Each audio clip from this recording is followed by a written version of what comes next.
Então vamos para a aula de prana, beleza?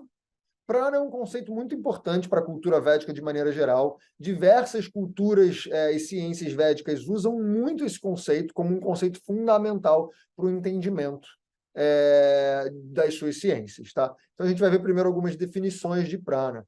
Bom, primeiro, anpranena, tá? Que significa literalmente respirar e inalar, tá? Lembrando que prana é a energia que permite a vida. Então, anpranena é você estar colocando para dentro essa energia que permite a vida. Beleza? Outra, a gente fala de prakarshana. Prakash, a gente é uma forma de você falar da luz. Então, prana é aquilo que possui luz, aquilo que é a luz, aquilo que tem uma qualidade de expansão, tá? Então, por exemplo, o prana, quando entra no corpo, ele se expande de maneira geral em todas as direções, tá?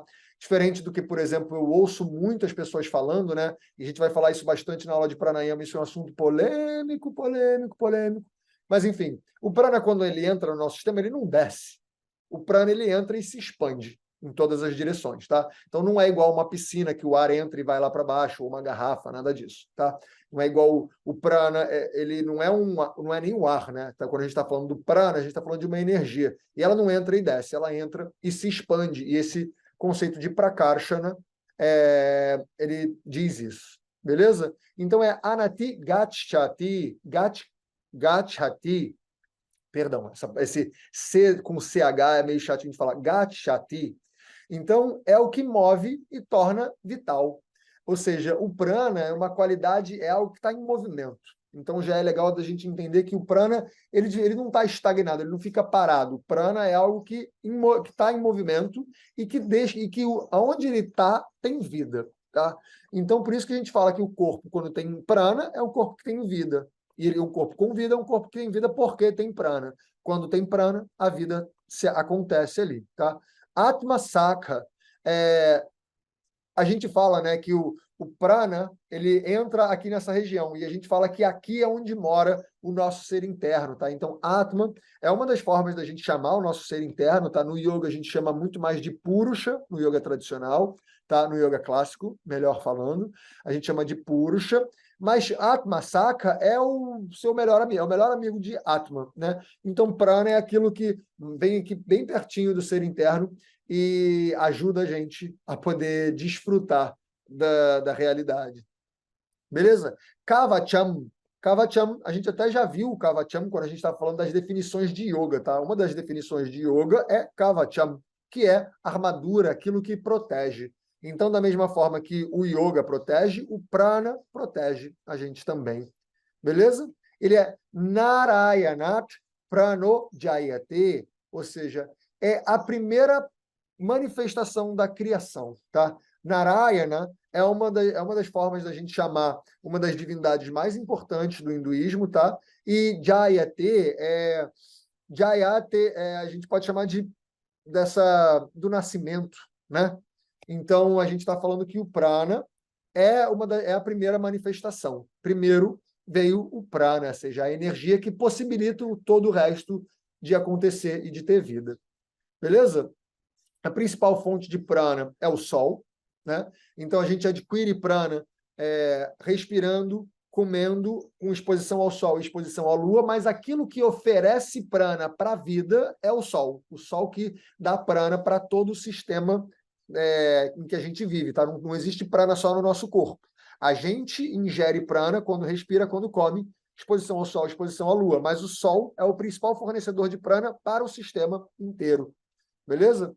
O prana ele não é algo visível e nem tocável, né? Não é algo que dá para você pegar ou dá para você ver, né? Já vi algumas pessoas falando, porque você olhar para o sol muito tempo, mantiver os olhos abertos, você vai ver uns pontinhos, isso é uma manifestação do prana. Não, não é isso, é você fazendo mal para os seus olhos. Então não faça isso, tá? Não olhe para o sol e muito menos fica com o olho aberto, porque isso você vai estar abrindo demais a sua retina, isso não vai fazer bem para a sua vista, como diria a minha avó. Beleza? O prana não é algo que se altera também, tá? Então, o que se altera é a manifestação e a forma como esse prana se expressa. Então, ele se expressa de formas diferentes, em pessoas diferentes, em locais diferentes, mas é tudo prana. e ele altera só a forma de manifestação, tá? E, como eu já falei, né, um corpo vivo possui prana, o corpo sem vida é o corpo que o prana saiu do corpo, tá bom? Tem alguns paralelos, né, que a gente pode fazer, por exemplo, o Qi, né, da tradição chinesa, né, se escreve Qi, se fosse fazer a transliteração do símbolo do Qi, né, a gente translitera como Qi, mas a gente fala Qi, né, da tradição chinesa, e também no século XX, no comecinho do século XX, esse Wilhelm Reich, né, que foi um estudioso, ele falou muito da energia orgânica, que essa é uma energia que a gente não consegue ver, mas que ela está nas coisas, tá? Então a gente também pode fazer um paralelo com o prana, beleza?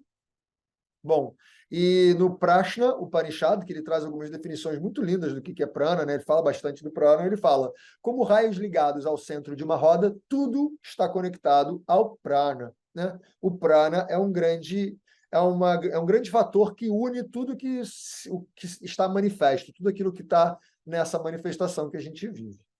Beleza? Bom, o objetivo do yoga é a gente estabilizar o prana no sistema, dentro do sistema, tá? E com essa estabilização do prana no sistema, a gente adquire uma estabilidade mental. E a mente é aquilo que é a ponte entre o ser interno e tudo aquilo com o que a gente interage. Então, eu quero estabilizar o prana para que a minha mente estabilize, para que eu possa interagir a partir do meu ser interno com aquilo que está manifesto. Beleza? O yoga, de acordo com o Yoga Yagnavalkya Samhita, ou seja, YS é Yoga Yagnavalkya Samhita, tá? Capítulo 4, Shloka 9, ele fala que o yoga é aquele que mantém o prana dentro do corpo. Porque, como a gente vai ver, tá? Existe esse conceito de que o prana, em pessoas normais, na maioria de nós, tá? O prana ele está até 12 angulas do corpo. Angula é essa distância aqui, ó, a distância lateral de um dedo meu. Então, é como se eu tivesse uma áurea de prana de 12 angulas em volta de mim. Então, imagina, ó, 1, 2, 3, 4, 5, 6, 7, 8, 9, 10, 11, 12. Tipo aqui. É como se tivesse uma aura de prana em volta de mim, que é a minha. Mas ela está meio dispersa em volta de mim. Então, na prática de yoga, tá? E principalmente de pranayama e tudo, a gente quer pegar esse prana que está meio disperso e traz para dentro, ele fica muito bem ajustado dentro do nosso sistema, dentro do nosso corpo. Beleza? Tá? A dispersão do prana. O que faz esse prana, né, ficar meio disperso no corpo? É uma respiração que a gente chama de shwasa prashwasa, tá? Que é uma respiração irregular, é um estilo de vida esquisito, que você se movimenta pouco, você come mal, e muito pensamento inadequado, que faz com que esse prana fique disperso. Tá? Então, a gente faz justamente o que a gente deve fazer é ajustar todas essas coisas. Tá? E no Prashna Upanishad também, né? Esse PU é o Prashna Upanishad, que a gente já viu no slide passado, né? Que ele fala que o prana é como se fosse aquilo que une todos através dos elos, né? Dos raios que ligam a gente ao centro. Tá? A energia e a matéria é o que sustenta a vida, ou seja, aquilo que a gente bota para dentro em termos de respiração e o que a gente come, o que a gente ingere, de maneira geral, é o que sustenta a vida. Então, a gente deve ter muita atenção nessas coisas. Beleza? E prana e as suas manifestações são sempre relacionadas a aspectos opostos. Tá?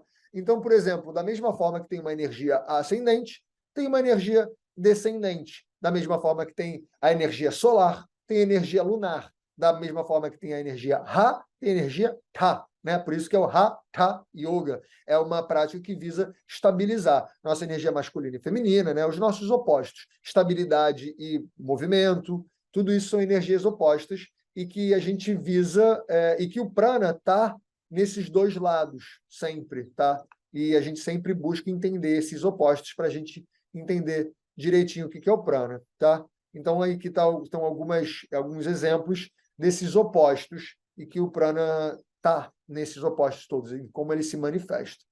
Beleza? Então, essa foi a nossa aula sobre prana. Qualquer coisa, guarda e anota as suas perguntas ou suas dúvidas para que a gente possa debater e conversar bastante na aula ao vivo. Beleza? A gente se vê